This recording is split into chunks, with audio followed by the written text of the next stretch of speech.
Someone in this town is saying your name in rooms where you are not present. He is saying it badly. He is saying it to people who know you, to people who eat beside you, to people whose opinion of you matters. And you have just found out. This is the moment most people feel a slow heat rise in the chest. The mind begins to count. Who told him? What exactly did he say? How many people were sitting there when he said it?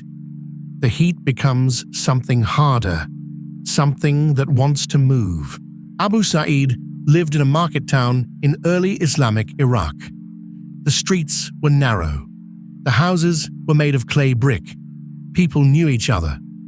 Word moved fast through those streets, faster than any cart or messenger. He was a man who sat in gatherings and was listened to. His reputation was not a small thing to him. His friends came to him first. That is how it always begins. Someone brings the news with a face that tries to look neutral but cannot quite manage it. They sat with him in his courtyard and they told him what they had heard. A man, a specific man, had been speaking against him in public gatherings. They told him the man had not whispered it.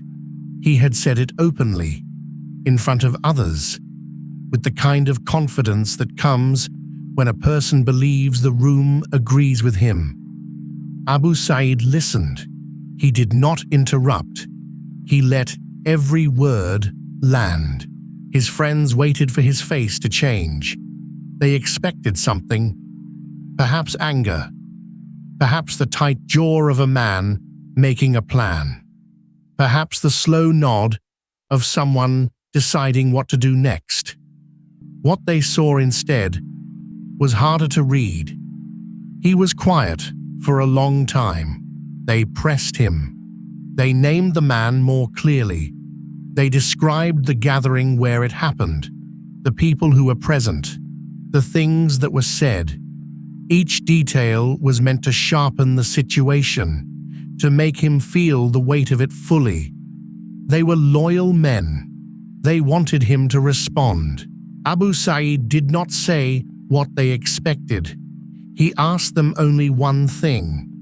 He asked them to confirm the name of the man, not to repeat the insults, not to tell him again what was said, only the name. They told him. He thanked them, and he stood up. He walked to the kitchen area of his house. It was a simple space, a clay oven in one corner, dried herbs hanging from a wooden beam, a clay pot sitting on a flat stone. He moved without hurry. He was not a man in a rage. He was a man doing something ordinary. He found a plate, a wide, flat plate of baked clay, the kind used for sharing food at a table. He set it down on the stone surface. Then he went to where the dates were kept. A basket, deep and full, the dates dark and soft from the season. He began to fill the plate. He filled it generously, not a token handful, a full plate, the kind you bring when you want the other person to know you mean it. He arranged them with some care. Then he covered the plate with a piece of cloth and he lifted it with both hands. His friends were still in the courtyard. They watched him walk back through, carrying the covered plate. They did not understand yet. One of them asked where he was going. He told them. He was going to the man's house, the one who had been speaking against him. The friends went quiet. This was not a normal response. In a town where reputation was everything, where public words could shift the way a man was received in the market, in the mosque, at the table of a scholar, this was not the expected move. They watched him go. Abu Sa'id walked through the market streets. The streets were busy at that hour. Men moving between stalls, women carrying clay pots from the water source, children near a bread oven. He walked through all of it, holding the plate level with both hands, moving at a steady pace. He was not performing. He was not looking around to see who noticed him. He was simply walking. The plate was real. The dates were real. The destination was real. He had made a decision in that kitchen, and now he was carrying it through the streets toward the man who had damaged his name. He reached the man's house. A plain door in a clay wall, not different from any other door on that street. He knocked. Someone inside moved. The door opened, and there stood the man. Abu Sa'id looked at him, or rather, the man looked at what was being carried. The man in the doorway did not speak first. He was waiting. He may have recognized Abu Sa'id. He may have felt something shift in his chest at that moment. He may have known, or begun to suspect, that something unusual was about to happen. He stood in his own doorway, and he waited. Abu Sa'id held out the plate. He removed the cloth. The dates were there, full and dark, on the wide clay plate. He held it forward with both hands, the way you offer something you mean to give completely, not to show and take back. Then he spoke. He said something that the man in the doorway was not prepared to hear. He said, "I have been told that you have been sending me your good deeds. I have brought these dates for you in return." The man said nothing immediately. What is there to say to that? The insult had been real. The gatherings had been real. The words had been said in front of real people.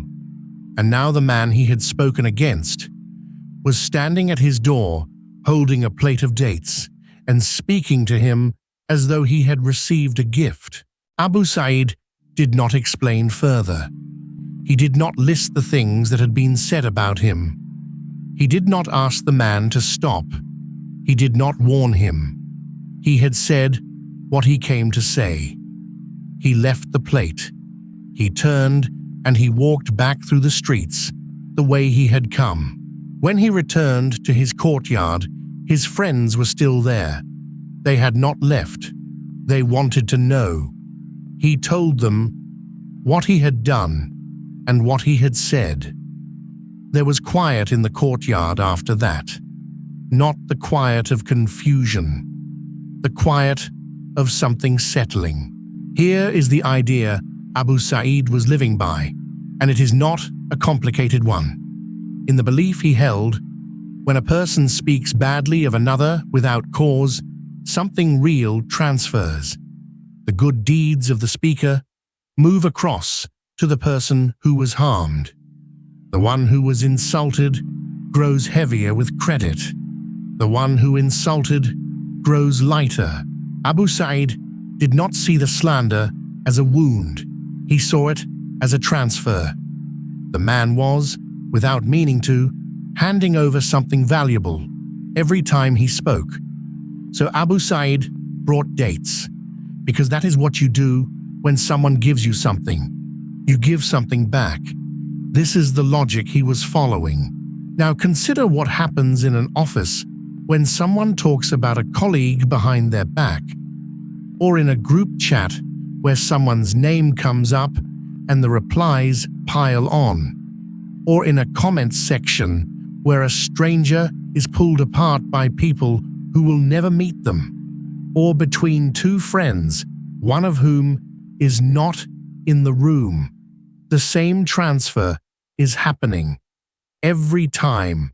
The person being talked about is not in the room. They cannot defend themselves. They do not even know it is happening. And yet, according to this old idea, they are the ones who benefit, and the ones doing the talking are the ones paying. Every word costs them something. They just cannot see the bill. Abu Sa'id understood this. He was not passive. He was not pretending the slander did not happen. He was doing something precise. He was acknowledging the transfer and completing the exchange. He brought dates because he had received something. That is not weakness. That is a man who understands exactly what is happening around him. This story comes from a world of narrow streets and clay walls and dates kept in woven baskets. But the event it describes happens every day, in every city, in every language. Someone's name is being said right now in a room they are not in. The only question is who is paying for it. Abu Sa'id walked home through the market streets with empty hands. The plate was gone. The dates were gone. He had given them away freely, and by the old measure, he was walking home richer than when he left.